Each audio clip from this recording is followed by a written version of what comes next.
We'll guide you through how to rename a notebook in OneNote.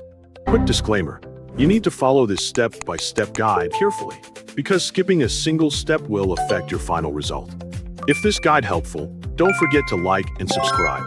First, don't forget to comment if you still need our help or want to ask something, and we will reach you as soon as possible. Second, open the Windows Start menu on your computer.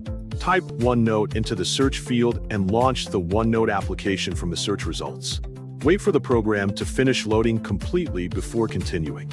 If OneNote asks you to sign in, enter your Microsoft account credentials and complete the sign-in process.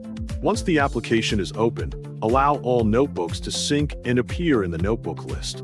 After the notebooks have finished loading, open the Notebook panel or navigation menu where your notebook collection is displayed.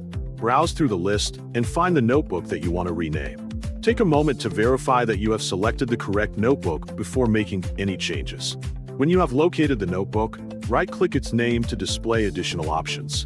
If your version of OneNote includes a rename option, click it from the menu. The notebook name will become editable, allowing you to enter a new title. Carefully type the new name that you want to use for the notebook. Choose a name that clearly identifies the notebook and makes it easier to find later. After entering the new name, press Enter on your keyboard to save the change. OneNote will then begin updating the notebook information. Wait a moment while the application processes the new name and synchronizes the update.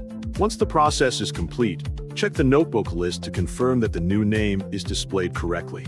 Review the notebook list again and verify that the renamed notebook is shown correctly throughout the application.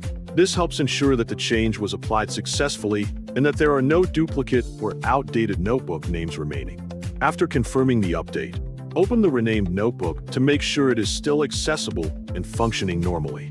Check that all sections, pages, and content remain intact after the name change.